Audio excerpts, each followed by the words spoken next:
의원님들 많이 오셔서 제가 부자 된 느낌입니다. 감사합니다. 힘내십시오. 예, 나누세요 좀 하고. 네. 제가 먼저 국회 정상화 문제와 관련해서 한 말씀 드리겠습니다.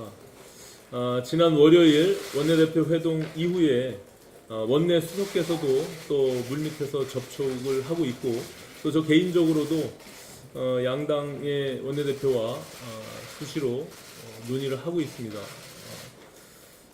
국회법상 6월에는 어차피 임시국회를 열게 돼 있으므로 국회 정상화 취지를 살리려면 이달 안에 5월 임시국회 소집이라도 하는 것이 바람직하다고 생각합니다. 정치 공방은 이미 지난 한 달 상호 간에 원 없이 했으니 이제 서로 한 발씩 물러서서 국회 정상화를 위한 중지를 모아야 할 때라고 생각합니다.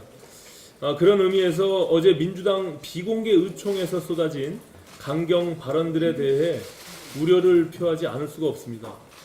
패스트트랙 자체를 부정하고 철회를 요구하며 장애로 나간 자유한국당에도 유감 표명도 못하고 고소고발 취하도 없다면서 조건 없이 들어오라고 사실상 백기투항을 요구하면 협상이 어찌 진전되겠습니까?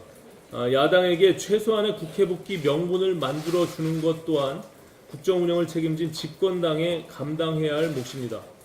강경 일변도로 나가는 자유한국당에 이어 민주당까지 강대강으로 맞불을 놓게 되면 소모적인 정쟁만 끝없이 반복될 뿐 국회 정상화의 출구는 찾기 어렵게 될 것입니다. 자유한국당 또한 지난 한 달 동안 할 만큼은 했으니 상대가 결코 받아들일 리 없는 제안은 이제 거두고 패스트트랙 법안들에 대한 진지하고 성실한 협상을 전제로 여야 합의 처리 추진을 약속받는 선에서 국회 복귀의 루트를 찾는 것이 현실적이고 합리적인 태도라고 생각합니다. 쟁점 법안들이 패스트트랙 올라간 상태에서 더 이상 시간을 끌면 끌수록 자유한국당만 불리해질 것입니다.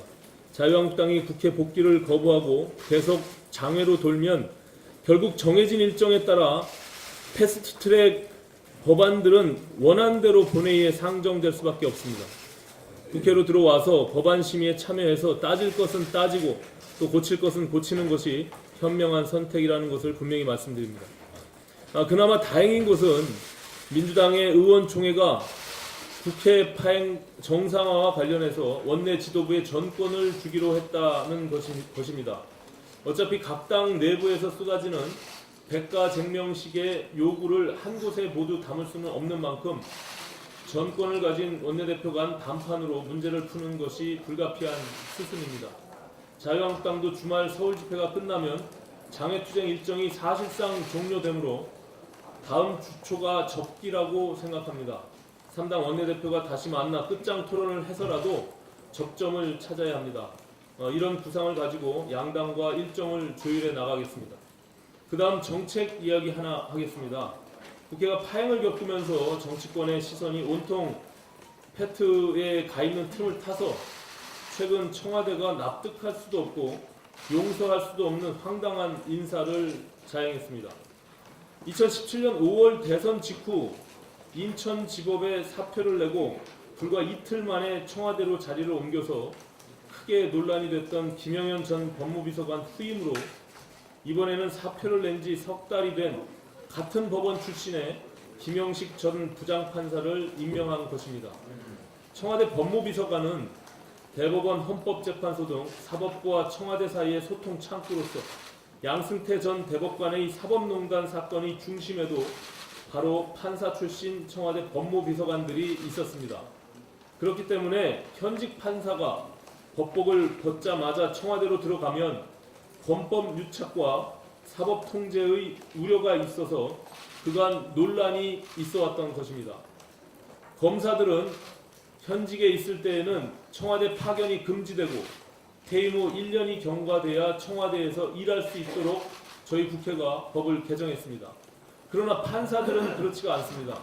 그래서 지금 국회에는 양승태 사법농단 사건을 교훈 삼아 판사들도 검사처럼 퇴직 후 바로 청와대로 갈 수 없도록 유예기간을 두는 바로 제가 대표 발의한 법원조직법 개정안이 발의되어 있습니다. 또 다른 여러 의원님들도 비슷한 법안들을 발의해 놓았습니다. 그런데 입만 열면 사법개혁과 사법부 독립을 부르짖는 문재인 정부가 어찌 현직 그리고 3개월 전직 부장판사를 법무비서관에 앉힐 수가 있습니까? 이것이야말로 내로남불이고 국회 무시입니다. 지금 일선 법원 판사들까지 나서서 이번 인사를 비판하고 있습니다. 청와대는 김영식 법무비서관 임명을 지금이라도 철회할 것을 강력히 촉구합니다. 덧붙여서 엊그제 여권이 검경수사권 조정과 관련해서 당정청 협의를 열고 경찰 권한의 분산을 위해 경찰청장과 지방청장 지휘를 받지 않는 국가수사본부 설치를 결정했다고 합니다. 얼핏 들으면 그럴싸하지만 자칫 잘못하면 청와대 지휘를 받는 괴물 수사기관이 탄생할 수도 있는 문제라 우리가 심각하게 이 사안을 들여다봐야 합니다.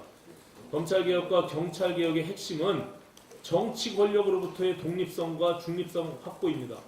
경찰 권한의 분산도 좋지만 그 핑계로 경찰청장 지휘를 안 받고 청와대 지휘를 받는 수사본부가 등장한다면 이것 또한 돌이킬 수 없는 재앙이 될 수 있습니다. 같은 맥락에서 현재 패스트트랙에 태워져 있는 공수처 법안들 중 공수처장뿐만이 아니라 공수처 차장, 공수처 검사, 공수처 수사관 모두를 대통령이 임명하도록 한 민주당 백혜련 의원 안은 우리가 수용할 수가 없습니다. 백 의원 안대로라면 야당의 비토권을 행사해서 공수처장을 중립적 인사로 세운다 해도 청와대가 임명한 검사들이 얼마든지 공수처장을 허수아비로 만들고 청와대와 직거래를 주고받을 수 있는 심각한 문제가 발생할 수 있습니다. 따라서 차장 이하 검사와 수사관들은 인사위원회를 거쳐서 공수처장이 직접 임명하도록 한 우리 당의 권은희 의원 안이 반드시 관철돼야 하고 관련 현안들의 소관 상임위인 법사위, 행안위 그리고 사개특위 위원들께서 이 문제들에 대해 꼼꼼히 짚어주실 것을 당부드리겠습니다. 고맙습니다.